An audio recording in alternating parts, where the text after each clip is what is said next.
Olá, pessoal, bem-vindo ao meu podcast. Hoje com um convidado muito especial. Vamos falar de um tema super interessante. Eu quero aqui apresentá-lo e também que ele se apresente para todo mundo de uma forma mais formal, que todo mundo saiba o que ele faz, do que ele estuda, do que ele entende e com que ele trabalha. Otávio Reis, seja bem-vindo. Muito obrigado, Gabi. É um prazer estar aqui com você mais uma vez. É a segunda vez que eu venho. Achei muito legal a primeira vez que eu estive aqui com você e com o Alan. Eu comecei pesquisando, sempre me interessei pela parte de pesquisas do coisas metafísicas, parte ufológica, sobrenatural, habilidades extrasensoriais, né? Então, assim, na minha formação acadêmica, eu comecei como engenheiro mecatrônico, foi a primeira coisa que eu fiz. Eu achava interessante entender de tecnologias, a programação de computadores, robótica, me interessava muito na época. Depois disso, eu migrei para duas áreas distintas, fui para a parte de programação de computador, tecnologia de informação, e comecei a trabalhar também em paralelo com desenvolvimento humano. Ali eu comecei a fazer alguns cursos em paralelo de terapias alternativas e outras coisas. Aí eu fui para a França na época, onde eu estudei música e musicologia na universidade, e ali eu já fiz um mestrado que eu já estava gostando muito da parte de terapias alternativas e tudo isso. Eu fiz um mestrado na área de neurociências que conectava com estudos de física quântica e análise comportamental dentro de um enfoque também ligado à psicologia positiva, né? Então fiz esse mestrado, foi bem interessante e que eu usei o terreno justamente técnicas de cura alternativas, grupos que desenvolviam habilidades extrasensoriais. Eu pesquisei na universidade em cima disso, né? Baseando na neurociência, na parte comportamental e na física quântica. Na época foi bem legal também, e isso me deu uma virada, na verdade, saí um pouco do lado cartesiano demais que eu tinha. Por um lado eu era engenheiro, tudo era assim, determinístico, né? Estou fazendo Totalmente isso científico, totalmente, né? Material. e eu pensava assim, estou fazendo isso na minha vida, logo isso acontecerá. E aí não acontecia e a vida me surpreendia cada vez mais, e mais negativamente, até do que positivamente. E eu falei, gente, tem alguma coisa errada na minha equação. E aí, quando eu estava fazendo esse mestrado, que era mais voltado, né, para um lado de ciências sociais e tinha coisas de psicologia também, né, apesar de ter a neurociência e, e a parte de física quântica, eu comecei a olhar para o mundo de outra maneira, não tão certa, assim, determinística, né, mais quântica mesmo, mais de várias possibilidades e no entendimento de diferentes linguagens entre as diferentes pessoas. O que era óbvio para todo mundo, eu via que não era para mim naquele momento. E aí eu saí dali, aí eu tinha duas profissões distintas, comecei a trabalhar com a tecnologia da informação e trabalhava também com a parte de atendimento de pessoas, né? Terapias. Qual parte você gostou mais? Você se identificou assim, que parece mais o Otávio? A parte de atender as pessoas e desenvolver as pessoas. Porque para mim é muito importante a questão do desenvolvimento. Você está sempre se desenvolvendo, sempre está buscando algo mais. Mas aí eu migrei dessa parte de tecnologia de informação e eu fui para finanças e ciências atuariais, porque eu comecei a trabalhar numa empresa como a parte de informática, mas que trabalhava essa outra área, e eles me pagaram um curso para eu fazer também isso na universidade, eu fiz também. E aí eu comecei a trabalhar durante a semana com finanças e ciências atuariais, e à noite eu atendia as pessoas, e no final de semana eu criava grupos de treinamento, desenvolvimento de faculdades extrasensoriais, inclusive conectado com o Daquila Pesquisas, porque eu acabei abrindo um núcleo lá na França, nessa época. Então eu tinha esses três núcleos de trabalho. Então eu considerava que finanças e ciências atuariais era o que eu menos gostava, eu era consultor. Então como prazer eu gostava menos, mas me dava dinheiro, bastante dinheiro na época, que me ajudava a financiar as outras coisas todas que eu tinha. Então eu gostava daquele trabalho porque ele tinha uma utilidade prática para minha vida de expansão. Ele não era a própria expansão, né? E eu lembro uma coisa que eu acho interessante, é que muita gente me questionava, você entende tanto essas coisas de energia, disso, daquilo, do passado, história da humanidade, tudo isso que você pesquisou. Viajei muitos anos também com o Alan na Europa, fazendo buscas de história da origem da humanidade. Isso também fez muito, me ajudou muito, inclusive na minha parte do mestrado. Beijo, amor. E ajudou bastante na parte do mestrado. E aí, dentro dessa questão aí, eu fazia esses desenvolvimentos, trabalhava com as finanças, tentava equilibrar isso tudo, né, dentro da minha vida, e buscava também trazer algo diferente, porque muita gente pensa assim, já que você descobriu esse lado de energia, a pessoa faz oposição, o que você está fazendo nas finanças? É como se fosse uma oposição, tipo assim, desenvolvimento espiritual e consciencial deveria ser o oposto de, que eles chamam de materialismo, né? Mas, na verdade, naquele momento eu olhei e falei assim, gente, isso não existe, existe um todo. Exatamente. Aqui eu tô pensando exatamente nisso, né? Agora, acho que hoje, com a maturidade que você tem, você entende que precisa integrar tudo isso, né? Tudo Exatamente. fez parte de você como um todo e você ainda vai utilizar muito dessas coisas, inclusive finanças, a gente utiliza hoje, né, no nosso ecossistema. Sim. Vários tipos de conhecimento, tecnologias que você desenvolveu de uma certa maneira para a matéria, você também utiliza para o desenvolvimento humano, Sim. corporal. E outra, para você pesquisar, estudar, buscar, expandir, ter experiências, você precisa de dinheiro. E não só dinheiro, precisa de conhecimento. Sim. Se você não tem conhecimento em determinadas áreas, você não expande seu emocional, seu psíquico e sua energia para outras. Sim, exatamente. Exatamente. Então, naquele momento, o pessoal falava comigo, o que você está fazendo aqui, né, em La Défense, lá na França, que é a parte tipo Wall Street de Paris? Você tinha que estar num outro lugar, com uma energia melhor, num outro... Eu falei, gente, aqui eu faço mais a diferença. Quando eu converso com os financeiros, com as pessoas que pensam todas de uma só maneira, e eu mostro para elas que existe uma outra maneira de enxergar. E isso é muito legal, porque imagina só o poder do dimensional agindo na Matrix. Sim. Imagina se todo dimensional não quisesse fugir da Matrix, porque a gente tem uma tendência, na hora que descobre tudo que acontece, todas as falcatruas, como o sistema funciona, a gente, eu não quero participar disso, vou me afastar. Exatamente. Vou para um trabalho paralelo, falei disso no último videocast que eu fiz.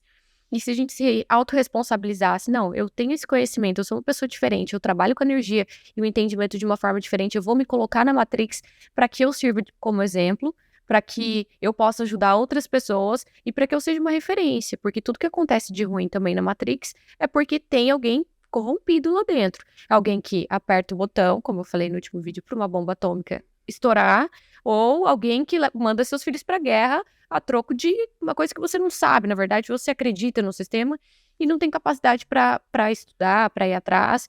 Mas eu quero dizer que a gente não pode se corromper. E quanto mais pessoas assim como você, como eu, forem para a Matrix, melhor as coisas se tornam. Sim, eu concordo. Bom, então essa foi a minha história, mais ou menos, né? De lá para cá, o que aconteceu de diferente foi apenas que eu recebi, né, algumas propostas para vir trabalhar mais aqui no Brasil como base, né? Mas viajando também, fazendo as pesquisas em outros pontos, eu acabei me mudando para cá e seguindo os estudos nessas áreas todas aí, né? Hoje eu desenvolvo uma parte de desenvolvimento faculdade extrasensorial, outra de desenvolvimento humano, uma parte ligada à parte financeira também. Acabei pegando isso tudo que eu estudei, que as pessoas achavam assim, tecnologias, também trabalho com isso. Você fez um monte de coisa, parece estar partindo cada uma no sentido, mas eu consigo usar todas elas. Aí a música eu uso também nas frequências sonoras que a gente cria lá no canal. Tudo, né? Para cura, para o desenvolvimento, até para prosperidade, até para o financeiro a gente usa. Exatamente, exatamente. Então tá tudo integrado. Tudo. Muito legal. Parabéns, Otávio. Seu currículo é incrível, de tirar o chapéu. Vou colocar aqui, vou abrir nossos temas hoje. Nosso tema é Serpentes e Dragões. E eu gostaria de fazer algumas perguntinhas sobre símbolos pro Otávio, sobre de onde surgiu, né, essas serpentes e os dragões, por que as pessoas ainda têm essa ideia e esse tabu de que é algo ruim, maléfico, porque a igreja fez com que a gente pensasse isso, né, principalmente, desenvolvesse um lado satânico, amaldiçoado, meio bruxo. E nós queremos aqui no canal mostrar e quebrar essas crenças, né, principalmente trazer conhecimento e trazer luz onde há escuridão. Então eu vou começar aqui com uma pergunta, que é sobre o tema. Por que esses símbolos, né, que são as serpentes e os dragões, sempre estiveram presentes desde os primórdios da humanidade, Otávio? Assim, na sua percepção, dentro dos seus estudos, né, da sua realidade, você acredita que esses símbolos, eles acompanharam, assim, a humanidade? Por quê? Olha, essa é uma questão bem profunda que muita gente liga, na minha opinião, de maneira errônea,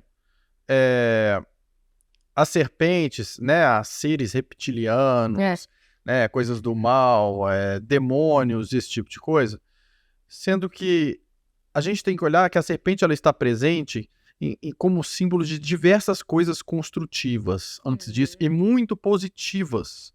Então, vou citar algumas. Por exemplo, quando você vê as serpentes entrelaçadas, aquele símbolo de serpentes entrelaçadas que a gente inclusive encontra num caduceu, né? No símbolo da contabilidade. Esse símbolo, ele nos traz várias informações. Por exemplo, se você pegar um caduceu, lembra um útero, o formato, você vai ver as duas serpentes entrelaçadas que passam duas informações ali. E a dualidade, né, que tá aqui, a gente tem na Terra, o positivo, Sim, negativo. na verdade até mais. Elas têm a dualidade, positivo e negativo, o yin e yang O da feminino, serpente, masculino. feminino e masculino, mas passam a ideia de energia kundalínica em espiral, né? De você ter as duas polaridades ali do kundalini em espiral. Então você tem o equilíbrio de dualidade através da kundalini ali, que é a manifestação da energia que te molda, aquilo que te molda, de uma certa maneira, e você tem o aspecto dela no físico, que é o seu DNA, sua codificação de DNA também são representadas por essas duas serpentes entrelaçadas. Então, você tem tanto uma codificação de vida, que não tem nada a ver com morte, né? O DNA é uma codificação de vida, primeira coisa. A segunda coisa, a Kundalini também é uma codificação da vida vibratória, e quanto mais ela se desenvolve, de uma maneira de desenvolvimento vibratório e consciencial, que vai evoluir. Então, isso já é evolutivo.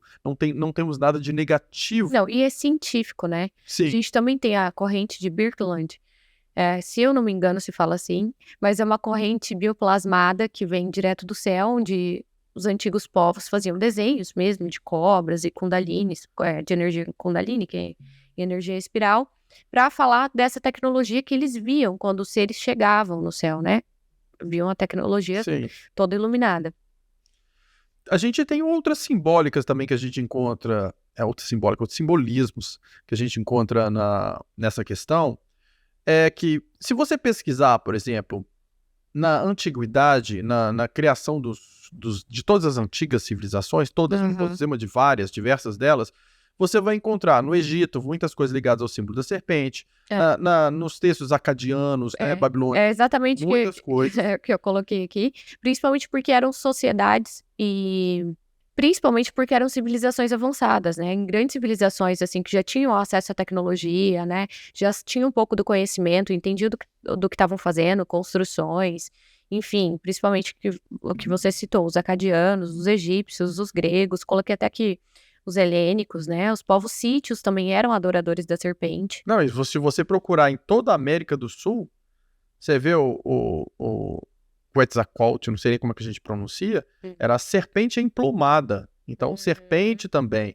Então, vários deuses dos maias, dos incas, vários desenhos que eles fizeram, gravaram em vários monumentos, várias coisas que eles construíram aqui na América do Sul, tinha uma serpente como representação. Então, serpente ou algumas imagens que pareciam um dragão também. Então, e isso a gente encontra também lá do outro lado, na Indonésia, tudo isso. Ao redor do mundo todo. Porque às vezes a gente pensa muito só em Suméria, Babilônia, Egito, mas se a gente for olhar, isso tá para todo lado no mundo todo. E corresponde aos deuses que eles chamavam de civilizadores, quando falam que são aquelas consciências que vieram, se aproximaram do ser humano ali e passaram conhecimentos e tecnologias para eles de maneira construtiva, né? Para eles desenvolverem a agricultura, para eles desenvolverem a capacidade de confeccionar os tecidos, saúde, ferramentas, tudo. Então, assim, como é que a gente, dentro de tudo que a gente está observando, nesses simbolismos todos, não tem nenhum que é negativo. Nenhum. Sim. Onde começa a acontecer uma virada de chave. Aliás, eu não sei se é o momento que você gostaria de abordar essa questão. Eu vou fazer mais uma perguntinha, essa vai ser a próxima, Otávio, a gente já responde isso. Mas eu coloquei aqui algumas imagens para todo mundo ir acompanhando com a gente vai colocar as imagens que a gente está falando, das serpentes, das civilizações antigas, né, dos benefícios que os povos acreditavam que elas traziam, usavam como amuleto, artefatos. Aí vou para a próxima questão, que é quais são os entendimentos positivos, é o que a gente estava falando, por trás desses símbolos. Aí eu coloquei uma explicaçãozinha aqui, e aí depois eu vou pedir a opinião do Otávio. Na antiguidade, estava sempre juntos nas representações divinas. Então, as serpentes sempre estavam acompanhando os deuses, que eles consideravam o ser supremo, né? Temos muitos significados positivos, como os druidas também tinham como exemplo o domínio da realidade, a imortalidade, a reencarnação. O Ouroboros, que é a serpente engolindo seu próprio rabo, é a representação de uma Taurus, né, na verdade, que também fala sobre padrão de energia primária, dinâmica. Sim, a gente tem essa questão toda. Eles usavam para vários simbolismos.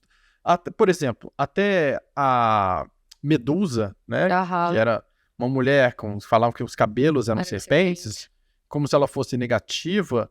Na verdade, não era nada disso, né? A Medusa, na verdade, era descendente da linhagem das Amazonas, matriciais, né?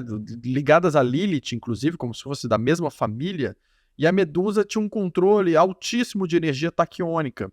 E quando um ser tem um controle muito grande da sua energia taquiônica, costuma a ter um acúmulo de carga estática muito grande na cabeça, principalmente ao redor da parte do chakra frontal e ao redor aqui da cabeça, e aquilo começa a emitir raios que se movem, né? Então, igual aquela bolinha de luz que você coloca os dedos e a luz vai para aquilo, a Medusa, na verdade, era como se fosse uma bolinha de luz, o centro fosse a cabeça dela, aqueles raios todos saindo. Como se fosse a bobina de Tesla. Exatamente, a energia taquiônica saindo da cabeça dela. Incrível. Então as pessoas viam aquilo e achavam que eram serpentes se movendo. E tinham medo do olhar dela porque ela tinha uma força mental gigantesca. Mas jamais... Materialização, né? Eu acho que ela intervia na matéria. Sim, também, várias coisas. Então, assim, ela tinha muitas habilidades. Então as pessoas tinham medo dela e, por temerem, criaram histórias como se ela fosse um ser do mal. Mas ela nunca foi, nem... Ela não tinha necessidade de fazer maldade nenhuma com nenhum ser humano, porque essa linhagem das matriciais amazonas, que são seres que vieram de Ofiucos, elas tinham um poder mental tão grande que elas não precisavam nem guerrear com ninguém. Com a força da mente, elas paralisavam seus inimigos, né? Então, por isso falava que a pessoa ficava paralisada, virava pedra. Mas ela não virava pedra. De fato, não virava pedra. Seria mais ou menos a mesma coisa que o chifre de Amon-Ra? Chifre de Amon-Ra? Não sei. Pra ser bem sincero, eu não pesquisei a fundo sobre... Já ouvi falar, mas eu nunca pesquisei a fundo. Então eu prefiro não emitir uma opinião, porque eu compro isso. A gente pode ver em outro momento falando só sobre os chifres, né? Ah, legal. Isso é bem legal também. Principalmente porque tem muito na maçonaria, né? O bode, as pessoas têm muito medo do bode também. Assim como tem da serpente. É verdade. É verdade. Então, aqui também tem uma imagem que eu vou deixar para vocês darem uma olhadinha, que é a representação de Moisés no deserto com o bastão e a serpente enrolada. O que isso significa para você, Otávio? Esse bastão com a serpente enrolada do Moisés era um artefato, um dispositivo que nós chamamos, ao mesmo tempo que ele era um reator antimatéria, ele era um dispositivo de condução de energia taquiônica. Né? Então, assim, era algo que ele usava para interagir na matéria mesmo, né? Tanto é que ele se moldava e usava através da energia taquiônica. Eu não sei ainda certamente nas nossas pesquisas a que lado ele realmente serviu, o Moisés. Porque ele estava numa terra... Ah, eu não faço ideia. Né? Ele estava numa terra, eu até tenho um vídeo sobre ele, sobre a vida dele, que é baseado sobre um texto que é contado dentro de um templo lá no Egito, que a parede interna ainda foi preservada e conta a história dele.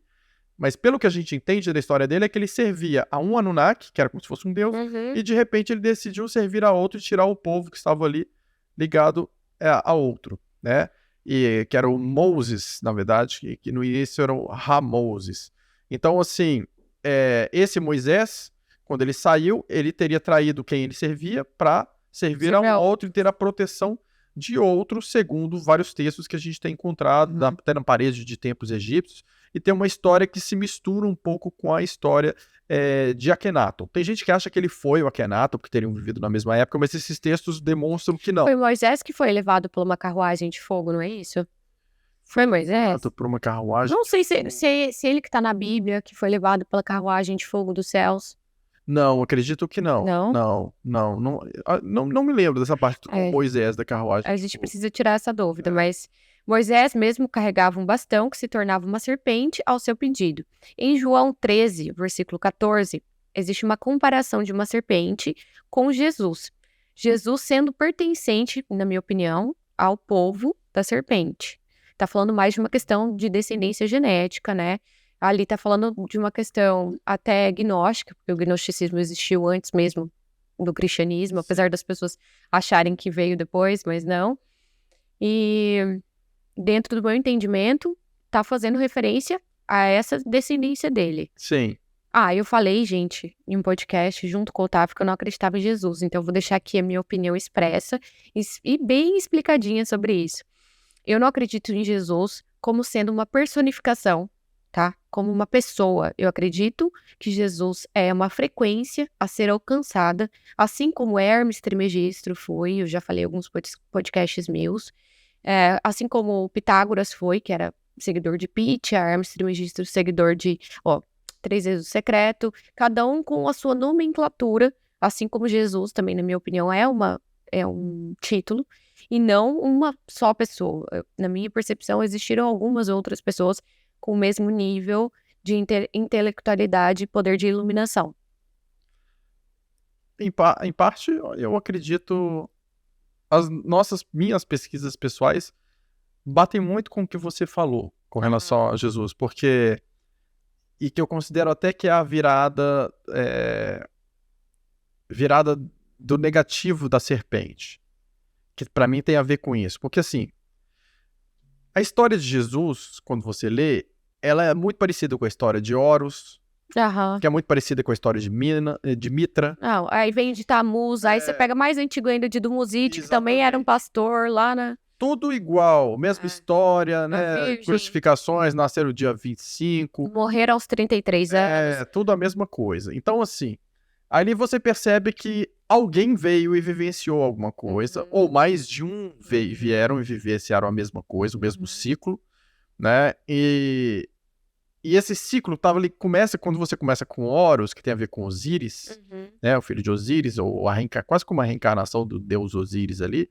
Você vai ter o Osíris, corresponde muito ao Osíris, deus egípcio, ao deus Enki dos Sumérios.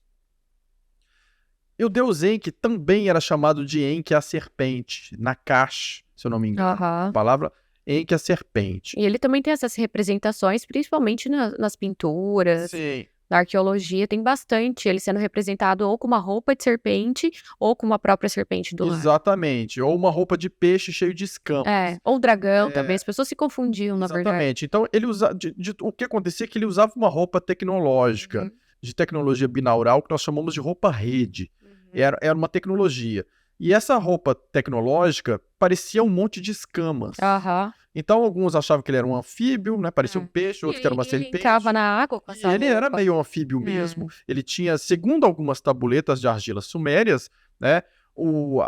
A filiação dele com o Anu, como foi de mãe diferente, era diferente da do Enlil. Então, ele tinha uma porcentagem maior de genética anfíbia, porque a mãe dele teria características anfíbias. E o que nos dá indícios nas pesquisas de que não era através de sexo e o DNA ali se junta e cria um novo ser, que tinham manipulações genéticas para se gerar esses filhos, né? Porque a porcentagem anfíbia dele é maior, seria puxando mais pro lado da mãe, o que não Até por isso que ele não podia assumir, né? Porque na Suméria Antiga existia uma lei que se chamava dupla semente. Para você ser considerado o próximo rei, você tinha que ter linhagem e sangue dos dois lados do seu parentesco, tanto mãe quanto pai. Sim. Então, você tinha que casar com a sua meia-irmã para que eu tivesse, por exemplo, um filho. Eu tinha que casar com meu meio-irmão para eu ter um filho descendente geneticamente e ele para que ele pudesse assumir o trono. No caso do Enki, ele foi filho do deus com uma concubina. Exatamente. Então, ele não tinha dupla semente divina. Ele era mais velho que Enlil, mas não tinha descendência genética dos dois lados, da realeza. Então, ele era confundido com a serpente, já teve o título de Enki Nakash, que é a serpente, Enki o cientista, tem vários títulos que ele foi tendo ao longo da vida. E no jardim, a questão do jardim do Éden, ele passou os segredos ali de tecido, ferramentas, metalurgia, tudo, o conhecimento para uma mulher Anunnaki que cuidava do jardim ali. Então ele revelou. Então quando fala assim, quando é escrito, a serpente revelou o segredo da árvore do conhecimento para a mulher, né? Aí todo mundo fala, foi uma cobra que deu uma... que contou ali para Eva e deu uma maçã e mordeu. Não foi bem isso que aconteceu, né? Então assim, ali começa já essa história, né, de alguém que trouxe conhecimento. Aí o que acontece?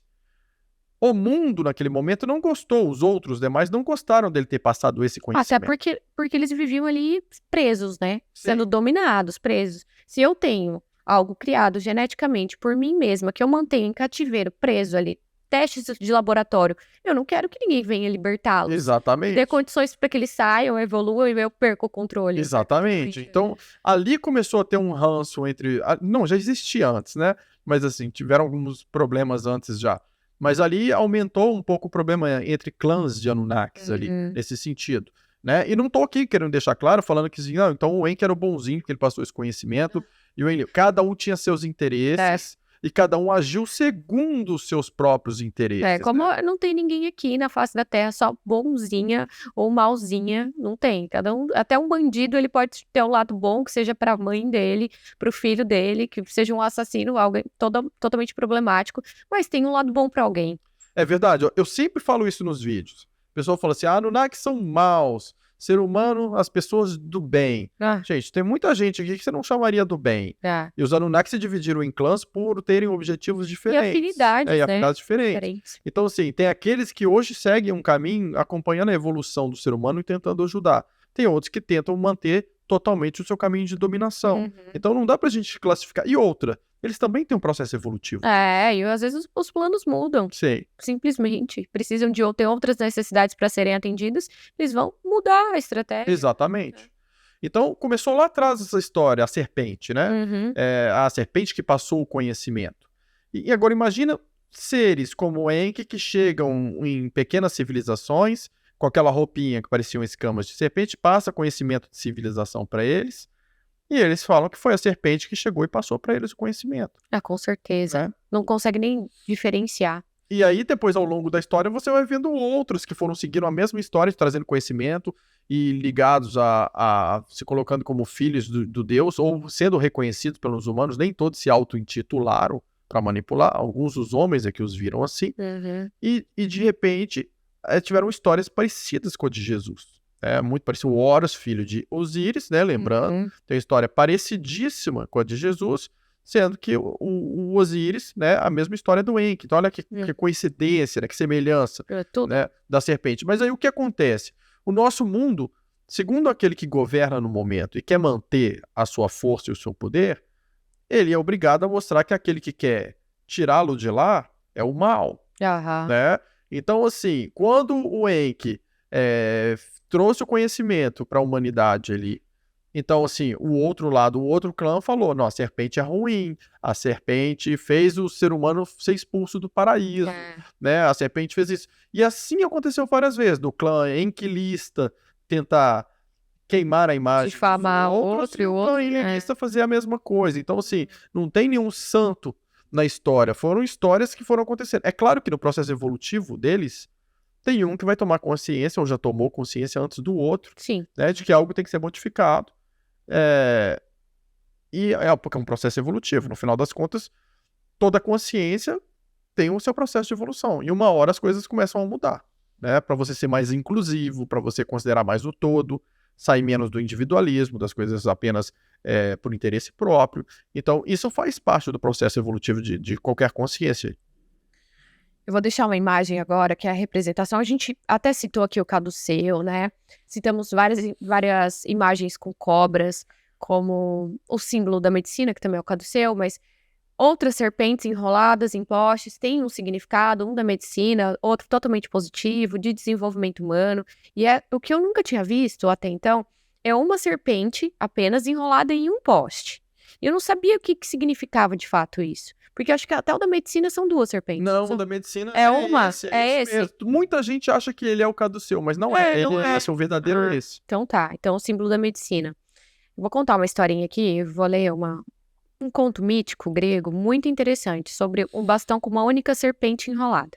É sempre relacionado a Asclépio, que é um nome grego. Uma figura mítica, que é filho de Deus Apolo, com Carones, que foi criado pelo centauro Quiron, que ensinou a ele sobre as artes da cura. E por trazer pessoas mortas à vida novamente, Zeus o matou com um raio.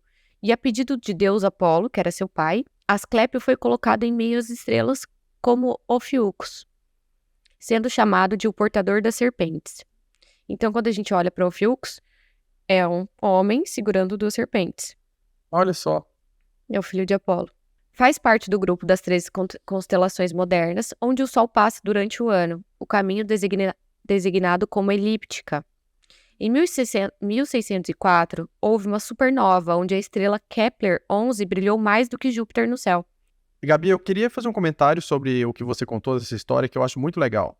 Porque, veja bem, a constelação de Ophiuchus, de onde as Amazonas vieram, que são divindades, que tinham um controle muito grande de energia taquiônica, energia kundalínica, energia vibracional. O símbolo, um homem com 2 serpentes. Então a gente volta novamente ao equilíbrio da dualidade, né? Masculino, feminino, equilíbrio de yin yang. A gente volta à codificação de DNA evolutivo e a gente volta a kundalini entrelaçado, o símbolo do caduceu. E quem foi para lá? Alguém que trazia as pessoas da morte para a vida. Foi punido, inclusive, por isso. Foi. Né? Então, assim, nesse simbolismo, que não é nada simbólico, na verdade, é a verdade de quem era esse povo, a gente percebe aí que quando você tem o seu processo evolutivo e tem um domínio da Kundalini altíssimo, você precisa primeiramente equilibrar as polaridades yin yang dentro de você para você ter o seu equilíbrio. E se o seu parceiro trabalha isso também e ele tem esse equilíbrio de Kundalini para fazer a polaridade perfeita entre vocês, da mesma faixa, aí que ela começa a se entrelaçar, né, e fazer um giro da Kundalini, esse processo todo tem a ver com o segredo do Santo Graal, que era, na verdade, a materialização, essa energia entrelaçada de um casal com isso tudo, que materializava um pó que gerava o prolongamento da vida, né? Então, isso é muito interessante, porque tem várias civilizações que falam que o Santo Graal é uma taça, uma bebida, usam exatamente essa representação, tipo um Uzinho e um pontinho embaixo, um risquinho, que deve ser esse entrelaçamento mesmo. Tem a ver com o entrelaçamento, e a taça ela existiu porque existia a taça de ouro, que é para conter o pó que aquele casal conseguiu materializar, né? E essas pessoas que têm esse treinamento depois, alguns conseguem desenvolver esse treinamento de reativar a pessoa na vida, que tem a ver com energia de ressurreição. Muito legal. Né? Então, por aí você pega como que você conecta uma serpente com a vida de Jesus, com o processo de ressurreição, com codificação de linhagem de sangue, com a paridade de Jesus e Madalena como representação, né, de um casal perfeito, que se entrelaça e produz algo que é o segredo do Santo Graal, que representa pelo Kybalion, ali você vê, quando você vê, o Kybalion coloca que tudo é dual, que tudo tem gênero, masculino e feminino, e quando fala aquilo que está em cima é igual ao que está embaixo, o que a gente está fazendo? O casal que embaixo conseguiu cada um se equilibrar consigo mesmo, o seu eu sou, cada um se conectou com o seu corpo de luz, o outro se conectou com o seu corpo de luz. Trabalharam juntos, eu sou eu. Juntaram, entrelaça a energia, gera o processo do caduceu, e isso se espelha, o casal embaixo, começa a espelhar embaixo sendo um casal de deuses criadores, que assim como é em cima e embaixo. Deus criador em cima, Deus criador embaixo. Incrível, incrível. E esse processo do caduceu se dá como essa conexão? O homem tem 18 canais de conexão energética, a mulher tem 37. O processo que gera o caduceu é quando eles se entrelaçam, tanto a Kundalini, que a vibração deles está em uma sintonia tão alta e tão em sintonia um com o outro, que os canais do homem duplicam. De 18 vira o equilíbrio dele de polaridades faz ele gerar duplicidade nele. De 18 vira um 36. Porque o 37º canal da mulher não é um canal só dela, é um canal de conexão. Ela espera que o outro consiga ter 36 para se conectar. Então esse outro passa a ser compartilhado entre os dois, 36 com 36, formando um 37. Essa é a energia do caduceu, que tem a ver com o segredo das Amazonas de Ophiuchus, por isso as 2 serpentes, tem a ver com a codificação de DNA, porque isso traz prolongamento de vida, na programação do seu próprio DNA e também através desse pó, que é materializado. Por isso tem os grupos que trabalham com a chama trina, a energia do Santo Graal. Por que é chama trina? Porque são dualidade equilibrada, formou um 3, que indica que equilibrou perfeitamente a dualidade. E dentro disso você consegue manifestar qualquer coisa. Porque para você fazer isso, você tem que ter equilíbrio nos 2 hemisférios cerebrais e você consegue romper com a prisão da terceira dimensão, romper com a Matrix. A energia vai para o seu chakra frontal acelerada e você começa a interagir em outras realidades. Então tem a ver com isso. É o que eu queria comentar sobre isso. Esse Perfeito. textinho que você leu, que parece uma história bonita, que é muito bonita, por sinal, É muito bonito. mas tem, assim, infinitos conhecimentos aí. Isso é o que a gente pensou aqui agora escutando. Mas se a gente sentar para estudar, ler como é que foi escrito tudo, Tem muitos desdobramentos. tem. Conhecimento tem. Com certeza tem muito mais até do que a gente falou aqui. Eu trouxe um outro questionamento que é por que foi tão demonizado, né? Por que foi tão perdido essa informação de que a serpente podia ser algo benéfico com o tempo e virou essa coisa tão pesada, as pessoas têm tanto tabu quando a gente fala que vai trabalhar, coloca uma imagem de serpente.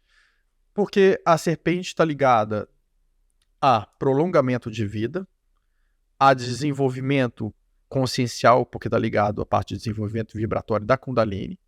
E é uma energia que te acelera e que te transforma como se fosse numa centelha divina ativa aqui embaixo. Que não é interessante. Não é interessante? É interessante para quem domina. Quem domina não quer ver gente assim. Peraí, eu quero um indivíduo que viva mais, fique mais inteligente e que... Conectado. Que mais conectado e que eu não consiga ter domínio sobre ele, né? E que começa a co-criar as coisas aqui embaixo e ainda propagar isso para os outros e treinar outros grupos assim. E nós somos aqui magos sem saber. Exatamente. Sem saber da nossa magia, né? Exatamente. Bando de mago que não sabe como utilizar a tecnologia. A primeira coisa que você tem que colocar na cabeça desses magos para prendê-los é que eles estão presos. Então a prisão mental faz com que eles se sintam submissos à realidade.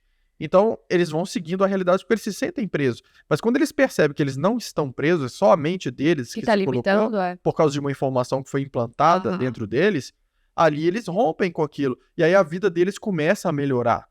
Né? É por isso que você vê os sinais do seu desenvolvimento consciencial quando a sua vida ao seu redor ela começa a se estruturar diferente, porque você começou a romper as barreiras internas, né? E muita gente, a primeira barreira que quebra até para desenvolvimento de paranormalidade é a barreira financeira. Por quê? Porque como é que a pessoa vai pensar em quebrar barreiras de algo abstrato, tipo energia, taquiônica? Para ela é muito abstrato, ela não consegue ver. Mas quando ela consegue no eu posso, eu consigo, eu acredito, e a vida dela começa a melhorar no financeiro, ela já se sente capaz de tudo. Se sente capaz de tudo, porque ela começou já pelo que é material, pelo que é físico, palpável. Então ela fala assim, eu consigo. E esse eu consigo é válido também para o desenvolvimento de outras coisas. Muito legal. Eu coloquei aqui uma questão. Eu vou deixar a imagem, tá? Por que foi demonizado com o tempo as serpentes, mas é muito interessante ter uma imagem, vou até te mostrar aqui, Otávio, que hoje no Vaticano é a sala do Papa. Uma das salas. É uma serpente. Meu Deus do céu. Não tem como falar que não é. Não tem como falar que não é. Deixa eu puxar aqui. Qual a relação desses símbolos com o conhecimento e a informação? É na base de tudo que a gente falou, né? Eu acho que eu coloquei aqui a gnose, que eu acho muito interessante, que significa conhecer a si mesmo, né, como a gnose primária, né, estou citando. Tinham 4 pilares, que é a arte, filosofia, misticismo, também utilizavam da serpente e do dragão como símbolos, que é a norma. É muito legal que o Stonehenge também é um exemplo de formação em forma de serpente, porque o Stonehenge é uma obra, né, um círculo, formando assim o caminho de uma serpente. Em formas circulares são construídas lembrando serpentes. E o que era essa construção? Vibrando na frequência certa, com uma corneta feita com chifre dourado, se tornava um portal, uma passagem para outro mundo. Nós podemos falar, o que eu sugeri, para a gente falar sobre chifres em um outro momento, que é bem interessante também falar sobre os chifres do bode, enfim. Essa questão... Não, os chifres também muito usados para emitir frequências específicas. Aqui eu coloquei o chifre dourado para emitir frequência dentro de uma serpente, que seria o caminho da serpente. Sim. Para abrir um portal para um outro mundo. Sim. Muita gente pensa, essa imagem que me marcou, que eu vi agora da sala do Papa, né, que é uma serpente, aí as pessoas olham para isso e no primeiro instante pensam assim, não, isso quer dizer que eles são do mal, né? Gente, não, isso quer dizer que eles têm conhecimentos ocultos. E estão usando. Eles estão usando. Então, assim, ter conhecimento sobre uma ferramenta não se faz ser do bem ou do mal. O uso que você decide fazer dessa ferramenta que pode ser para libertar ou para aprisionar. Mas não é o fato de você estudar algo, estudou magia, se for a branca do bem, a outra... Não, você está estudando magia. O uso que você faz daquilo, e magia é o quê? Magia, para mim, são 2 coisas. Conhecimento e poder mental. Você sabe que eu briguei na internet esses dias? Deixa eu contar uma coisa bem polêmica. Exatamente por esse motivo. Tinha lá um post a favor das drogas e eu comentei, nossa, eu sou contra, né, a liberação das drogas, enfim. E aí a pessoa começou a me questionar por que que eu era contra. Eu falei, porque causa dependência, aprisionamento mental, muitas coisas ruins, enfim. Aí eu falei, como tudo na vida, eu acho que precisa ser usado de uma forma benéfica, controlada, porque a droga, assim como outras coisas, serve para curar, serve para criar novos remédios, com a homeopatia, alopatia, que seja. Assim como o porte de arma também serve para você se defender, para você matar alguém. Então, essa dualidade é muito importante de a gente expor, porque às vezes as pessoas ficam limitadas mesmo, real. Vê o que você falou, a sala do Papa no Vaticano em forma de serpente, acha, nossa, é o demônio, eles estão ali falando que são do bem, mas são do mal. Não, eles estão usando. E a gente escolhe como a gente vai usar, o que vai fazer. Exatamente. Essa questão de... Existe um... Quando as pessoas começam a estudar um pouco mais profundo e de repente cai, e ela acha que caiu o véu, né, que ela está enxergando a realidade, às vezes, num primeiro instante, elas vão fazer uma análise, às vezes, um pouco rasa das coisas, né? Então, assim, igual o que você está falando aí. A arma, a favor ou contra. As pessoas que são 100% de um lado ou 100% do outro, Não pensou bem. elas estão muito presas na dualidade. São pessoas que pensam em tudo olhando assim, isso é o bem absoluto, isso é o mal, isso é o certo, isso é o errado. Sendo que tem várias questões dessas que você vai olhar e fala assim, depende, né? A árvore do bem e do mal. Por que do bem e do mal? Porque o ensino da metalurgia que foi passado pelos Anunnaki aos seres humanos te permitiu fazer ferramentas de trabalho, logo do bem, E do mas mal. e armas também, né? Porque uma faca pode ser usada para você usar na colheita, mas pode ser usada para matar. Do mal. Então é do bem e do mal, porque existe a dualidade ali. Então se você olha para algo, você vê assim, peraí, isso as pessoas vão ver como 100% bom, como 100% ruim. A pessoa que olha isso o tempo inteiro, ela tá muito presa na dualidade. Ela vai ter dificuldade, né, que olha... Tudo, ela vai ter dificuldade de conviver com as outras pessoas, porque ninguém consegue ser 100% do bem o tempo todo, nem 100% do Pois é, uma mal. rigidez muito grande. Ela vai ter muita dificuldade de equilibrar os hemisférios cerebrais Aham. para conseguir centralizar a Você energia. sabe quem é assim não tem plasticidade cerebral, né? Existem até suplementos hoje em dia, a gente inclusive trabalha com um que se chama OP Suplementos, quem quiser buscar no Instagram, ou eu vou deixar o link aqui embaixo para procurar. E que eu já tomei e é muito bom. Tomei mesmo, não tô fazendo propaganda aqui não. Eu realmente tomei e fez muita diferença para mim. Não, verdade. Às vezes a gente precisa ter plasticidade cerebral para pensar de maneiras e formas diferentes. Às vezes existe até uma rigidez física, fisiológica, por conta da falta de treinamento, falta de entendimento, de compreensão. E é muito importante também falar que a gente sente quando a coisa é do bem e a gente sente quando a coisa é do mal. A gente tem essa noção, a gente se conecta com o eu superior para isso. E não tem outro jeito de você descobrir. Às vezes você precisa fazer uma coisa errada pra você entender, porque você fala, puta merda, isso tá errado, agora eu sei o que é certo, isso aqui agora pra mim é certo, mas eu precisei errar ali atrás pra eu ter entendimento. Sim, para você crescer, você precisa de ter experiência. E tendo experiência, você vai com certeza errar. Não tem como você aprender a andar sem você cair. Exatamente. Como que você vai? Com certeza vai errar. Então, nessa noção de... E outra, o que pode ser muito certo pro meu coração e pra minha consciência, e quem olhar pro meu campo bioplasmático vê que vibra positivo, Aham, para outra pessoa pode ser algo errado. aham, Porque não se encaixa no padrão original dela e no padrão consciencial dela. aham. Não existe esse absoluto, né? Então, assim, é complicado até que eu falo, dar um conselho pro outro. Você tem que se colocar no universo do Do outro. outro. E ver quais são os valores, como ele enxerga as coisas, como que ele sente, qual o passivo dele. Ah, você tem que conhecer ele muito bem, Muito até porque bem. você E ele mesmo vai mudar de opinião, porque na vida dele ele vai ter experiências diferentes e vai mudar de ideia. Então imagina você que é outro universo. Né? É bem complicado isso, eu acho. Mas eu acho que é importante ser falado, né? É bem importante, porque as pessoas tendem a caminhar nessa rigidez. Eu falo pela minha família, eu falo pelos meus amigos, eu falo pelas pessoas mais velhas, principalmente, que tem um pouco desse bloqueio. Às vezes eu falo, gente, ó, vamos desligar um pouquinho a TV tá sangrando aqui, ó. Não é assim, isso aí não transmite só informações positivas, também existe algo por trás que tem a intenção de manipular. Essas coisas deixam a gente mais limitado, mais preguiçosos. Então a gente tem que se esforçar e é bom a gente falar para que desperte. Sim, é verdade. Acho importante cada um achar o seu caminho de equilíbrio. Aham. Né? É o equilíbrio de cada um. E aí? Mas só que a gente convive em sociedade, né? Então tem o meu equilíbrio. Sem afetar o outro. Né? Tem o equilíbrio da minha mulher. Tem o equilíbrio dos meus amigos. E aí gente, a gente tem que aprender a achar o nosso lugar para se respeitar primeiro, e aí fica mais fácil a gente olhar para os outros. A gente não tem que se predispor, na minha opinião, a coisas que a gente não quer que ferem a gente. Mas na hora que você convive com outras pessoas, vai ter um lugar comum ali, que vai ser um equilíbrio daquele grupo, o equilíbrio daquela família, né? O que é bom ali para aquele grupo, para aquela família. E aquilo ali se equilibra, né? Então, assim, o casal vai olhar cada um com aquilo que... É diferente, eu acho, um virar pro outro e falar assim, você tem que ser assim. É diferente de eu falar, no caso da minha esposa, Fran, olha, eu não me dou bem com isso me incomoda. Ela escutou o que eu estou falando que é do meu universo. E ali ela vai processar como ela quiser. Eu não estou dizendo que ela tem que se moldar a mim. Ela escuta, se aquilo for leve para ela e ela quiser ajustar aquilo, ela ajusta. Se não for, ela vai falar, mas eu não, o meu jeito é... Se for pesado para você demais, você vai falar, então para mim não dá. Então a gente vai achar um equilíbrio que fique leve para os dois. E eu acho que é isso. Entre amigos, eu acho muito importante, por exemplo, o que a gente está conversando, o que Spona e a Gabi falou, é importante falar. Gente, entre amigos, casais, é importantíssimo falar. Porque cada um sente de um jeito, cada um vê de um jeito, cada um tem uma história de vida, e às vezes a gente simplesmente acha que tá errado o que eu tô fazendo, mas não sabe a história do outro, por que tá agindo daquele jeito, o que aconteceu antes, por que sente ver daquele jeito. Às vezes a pessoa ainda não entendeu algo que ela precisa de experiência para entender. Então, eu acho muito importante a gente se tornar acessível para permitir que o outro nos entenda. Olha, gente, eu sou assim, não significa que eu serei sempre assim, que tá certo ser assim, mas hoje isso para mim é leve, isso para mim é pesado.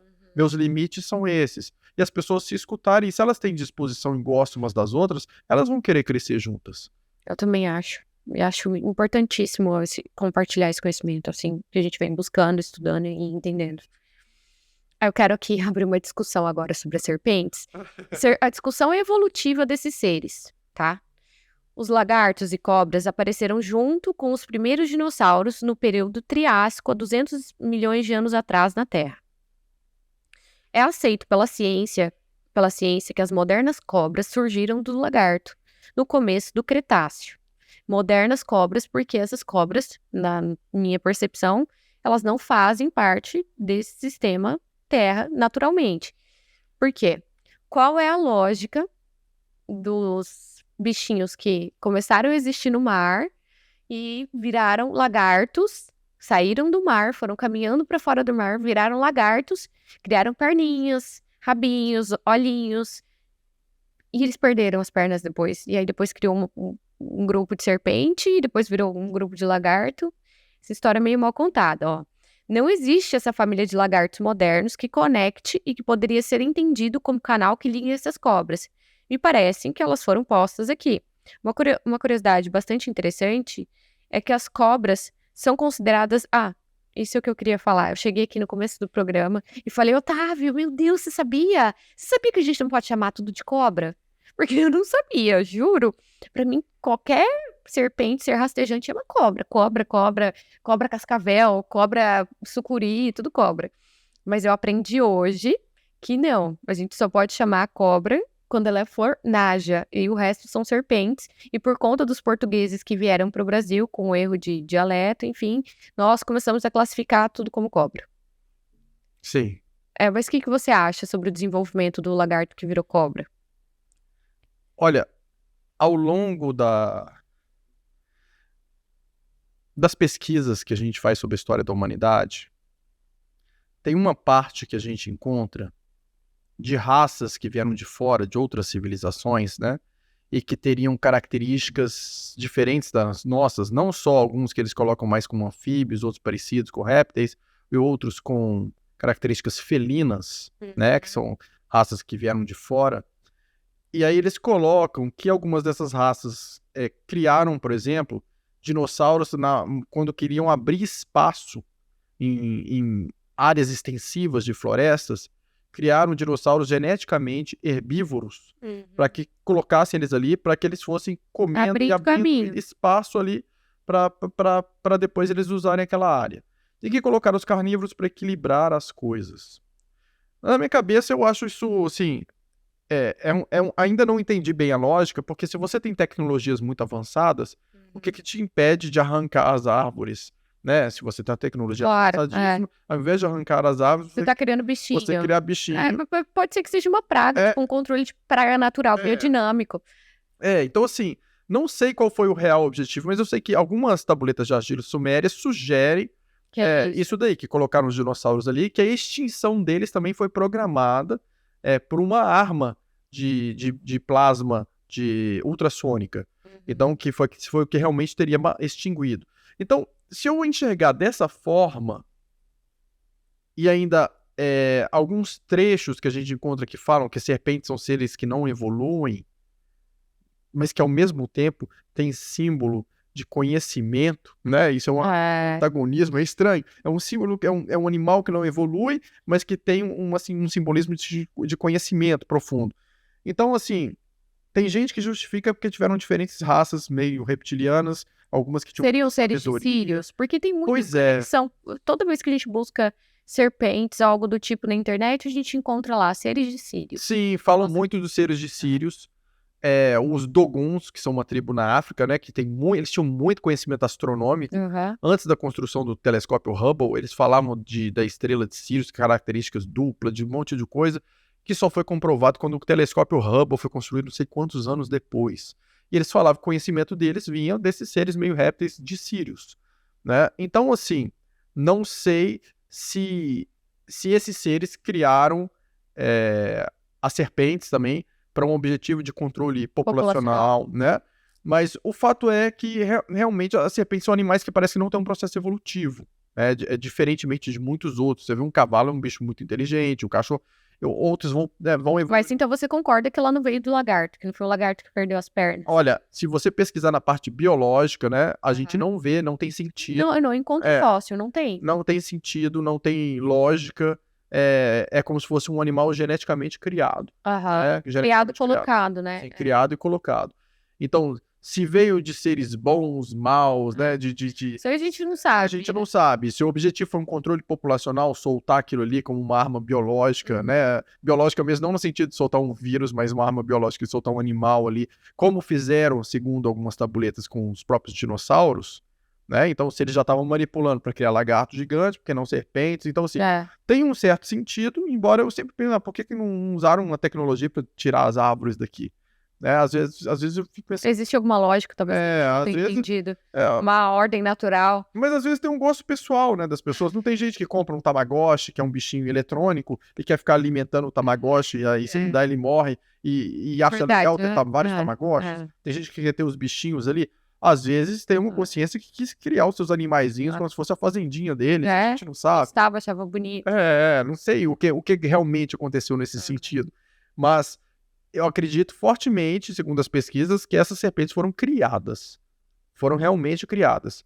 E que existiu algum pouco, quando falam assim, povo serpente, não era um povo negativo. Quando falam do povo da serpente, eles sempre colocam quem tinha um conhecimento oculto profundo. Ligado a Kundalini, ligado à genética. A história, conhecimento. Que é oculto. Né? Porque o ocultismo não é aquela coisa de bruxo escondido, que todo mundo acha. Foi algo que, por não poder estar à mostra para todos, ficou oculta, guardado. Para poucos, né? Um círculo menor, apenas isso, não quer dizer que seja negativo. Não, e oculto pode ser que seja...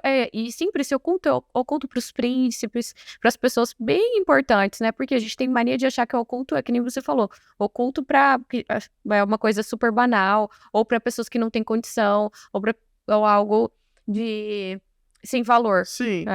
E às vezes as pessoas falam assim, mas por que eles... Não, é oculto pelo extremo valor. Exato.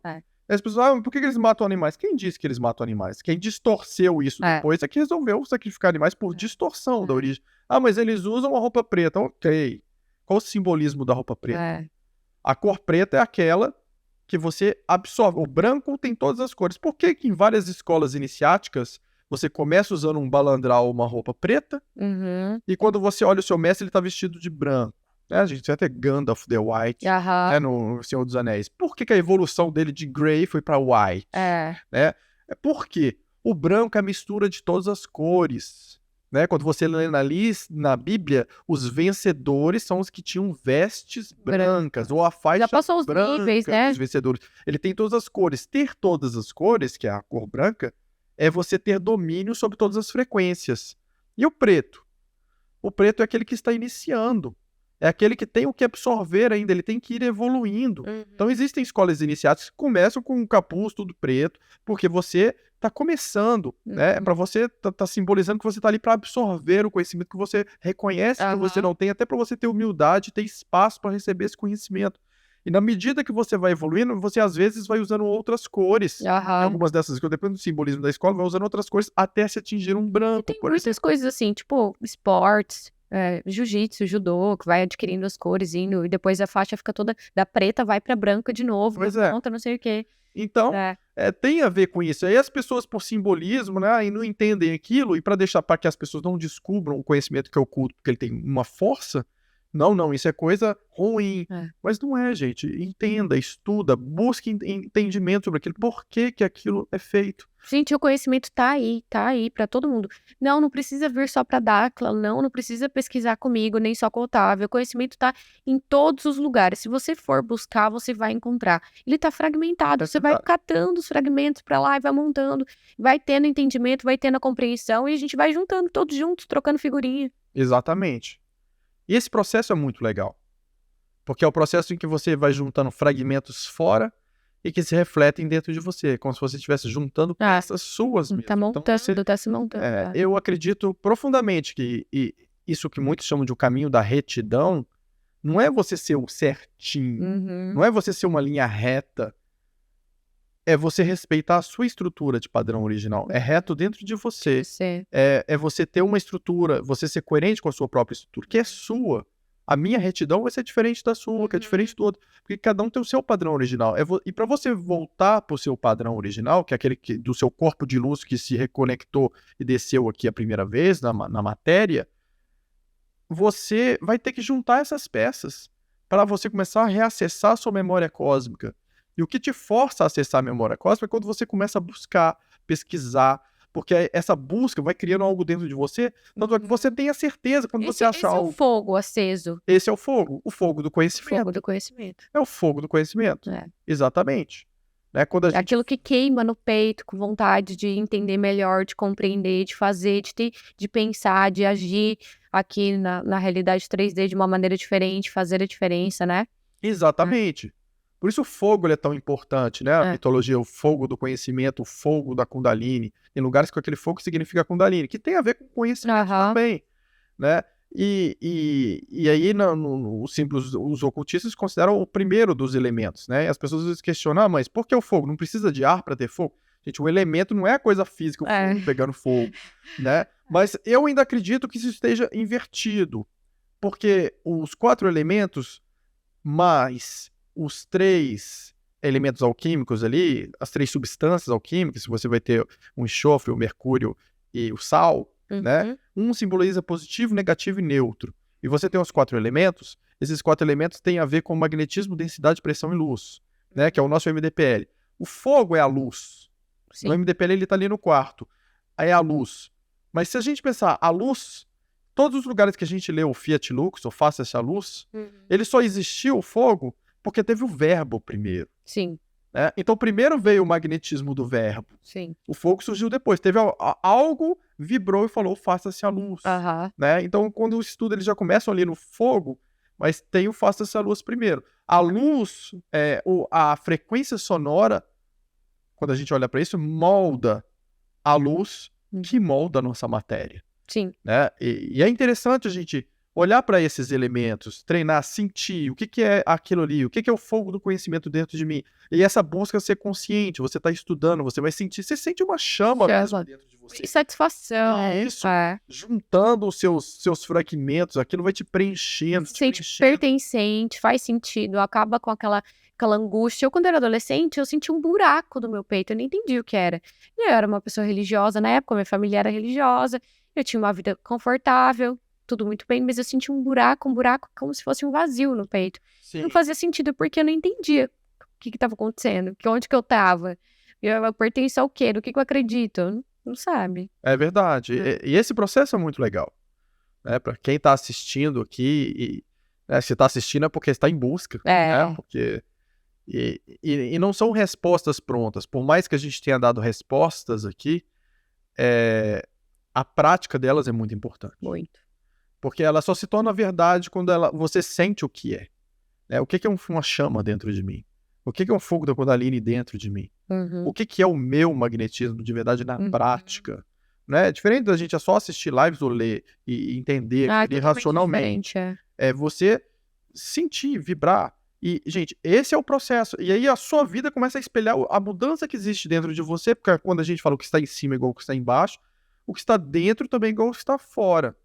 Então, você ativou o seu magnetismo interno, você começa a atrair conscientemente as coisas que você quer do lado de fora da sua vida. Mas é interessante começar pela busca. Eu acho que a busca pelo conhecimento tem que ser o início de tudo. É o início, porque ali você vai se transformando internamente para que você tenha atitudes e para que você consiga acessar outras coisas. Até porque se você sair praticando sem conhecimento, aí você vai aprender muito pelo erro. Não, aí você vai ter de todos os lados. Vai aprender pelo erro. Então, assim, se vai quiser ficar mais difícil, se poupar de algumas dores... É melhor começar começar pelo conhecimento. Começar estudando, lendo bastante, assistindo as lives aí. A gente tem muito pesquisador, cientista no nosso grupo fantástico, que às vezes você não se identifica comigo, ou você não se identifica com o Tato. É verdade. Você pode se identificar com outras pessoas também no nosso grupo, que também estudam muito, são super responsáveis com a informação, estão sempre correndo atrás, e pode ser que seja mais sua vibe, sua frequência. Sim. É verdade. Uma vez um rapaz falou comigo assim, você tira uma foto aqui, meu filho adora o seu canal. Eu falei, claro. Aí, na hora que ele tirou a foto, ele falou pra mim, mas eu não gosto não, eu prefiro o canal de outro fulano aí. Eu pensei, não, tá tudo bem, cada um pode gostar do que... Eu só fiquei pensando, mas pra que ele fez questão de me falar, né? Mas assim, tá tudo bem, cada um gosta... Ele queria ser honesto. É verdade. Queria ser honesto com você. Pô, tô aqui tirando foto com você. Mas é só ele que gosta de você. Tem um parênteses. Mas essa questão da prática é algo que às vezes a pessoa não precisa ali aprender a fazer um ritual, aprender a fazer isso. A prática é a vivência, gente. Não, eu nem acredito, tá? A gente nem acredita que a prática é um ritual. A prática é a vivência, deixar isso bem claro. As decisões, é o nível de importância, é entendimento, a compreensão, como você olha para as coisas. Para mim, a prática foi primordial, mas a minha prática, principalmente da comparação. Para mim, isso foi o startar, o virar das chaves. Meu entendimento começou na hora que eu tive dados científicos, histórias, para virar e falar assim, poxa, mas eu acho que eu já escutei isso aqui em algum lugar. Aí eu puxo na memória, vai acessando a informação, puta, eu escutei em tal outro conto, em outro mito, com outro nome. Nossa, eu tô vendo que isso aqui, essa empresa funciona assim, mas eu também já vi outra empresa que funciona assim. E eu fui comparando e fui identificando o que para mim era certo, o que era errado e o que fazia sentido e o que não fazia sentido. Que uma pessoa não consegue ter conhecimento se ela não tiver dados. Verdade. Dados, eu não tô falando de dados científicos, não, ter dados para comparar. Pô, que seja de mentiras que a gente acessa hoje na internet, em livros por aí, em várias coisas que não são verdades. Mas na hora que a gente vai mapeando, pô, peguei o livro de fulano, que é uma falcatrua. Peguei outro livro de fulano, que também é uma falcatrua da peste. Mas aí eu tenho consciência de que eu começo a comparar. Porra, mas ele falou naquele livro que aquilo ali era verdade. Nesse livro aqui, o outro fulano também falou disso aqui. Nesse outra coisa aqui, tem fulano que também tá usando. Pô, então eu já comecei a mapear a verdade. Já comecei a trilhar o caminho e vendo o que tá funcionando e onde que eles estão mentindo e onde que eles estão colocando o interesse por trás. Eu considero que tem quando a gente fala de dados, para mim tem 3 classificações diferentes para mim. Tem uma que é essa, que é da pesquisa racional estatística, que eu acho ela muito necessária, porque mesmo o livro do autor que você adora, às vezes não é 100% o que tá ali que é bom, né? Então, assim, vai ter 60%, os outros 40% eu tenho que conseguir mapear, e a única maneira de mapear é fazendo o que você tá falando aí. Então, pesquisar diferentes bibliografias e comparar ali o que tem sentido, o que não dá, e achar elementos que te deem respaldo para aquilo. E tem uns outros dados para mim que são, um é vivência, né? Então, assim, que dados que estão se baseando na minha vivência, essa aplicação prática desse conhecimento que eu adquiri tá me dando 100% de assertividade. É uma estatística tá dando certo. De vivência, tá dando certo. E o terceiro que é o dado da sensação. Que é a voz do seu coração. Se aquilo é leve ou é pesado para você. Então, aquilo já me dá a qualidade do que eu... né? E a gente vai ver que esse processo de encaixar as peças que você falou do racional, quando a gente encaixa a peça que achou que bate tudo, ele confirma pelo coração. Eu tenho dificuldade com esse negócio do coração, porque às vezes eu me programo. Eu sou muito assim, se eu gosto da pessoa, por exemplo, ela pode até me fazer uma coisa ruim, mas eu tô na programação de que eu gosto dela. de que tá tudo bem aquilo ali, que eu não tô me incomodando com isso. Mas eu conscientemente percebo que não é algo que eu gostaria, Entendi. sabe? Às vezes eu programo o meu sentimento, então ele fica ali neutro, e às vezes se eu sou fã do autor ali e não aprendi a mapear na razão, tô falando na emoção, como bate em mim, eu tô na programação ali de simpatizar logo de cara. Ah, entendi. Eu não funciono assim. Até os que eu gosto. Tenho uma programação emocional. Até os que eu gosto muito, eu sou cético nas coisas. Eu tenho que verificar. Não, eu também verifico, eu vou pelo racional, mas na empatia, nossa, eu me lasco. Eu funciono de alguma maneira um pouco diferente. Eu acho que. Eu entendi o que você quis falar. Eu acho até legal. Você gosta de uma pessoa, você releva mais. Passa um pano, é o famoso eu passo um pano. Ah, tá bom, a pessoa tá meio ali, mas eu vou passar um pano ali porque é isso aí que eu gosto. Mas eu acho isso bacana. E já faz a gente pensar, isso é uma coisa que eu penso muito na vida, com as diferenças entre as pessoas que eu gosto, né? Você gosta da pessoa. Quando acontece algo que me incomoda, ao invés de eu fritar ali e pensar assim, puxa vida, olha isso, a não ser que seja algo gravíssimo, né? Eu lembro de tanta coisa boa que aquelas pessoas viveram juntas. E eu falo assim, gente, o que é isso aqui Perto disso, nada. perto de tudo isso? Então deixa pra lá, né? Isso Aí eu falo que eu já não tenho mais condição de mapear só no emocional, você tá entendendo? Aí se é uma pessoa que eu gosto, se ela tá falando uma coisa que talvez não esteja certa, fica mais difícil eu mapear no emocional. Eu preciso partir pros outros lados. Aí eu vou estudar, vou trabalhar o racional, entendeu? Entendi. Senão eu sofro manipulação logo de mas é porque muita gente fala isso. É porque a pessoa, ela tem um sentir pelo outro ali. Eu considero isso diferente da voz do coração. Ah, tá. Você pode amar uma pessoa profundamente. Na hora que bate uma sensação Tipo de benéfico. você ama aquela pessoa, você olha e a pessoa tá vendo e você continua sentindo só coisa boa e não aconteceu nada de ruim. Mas bate.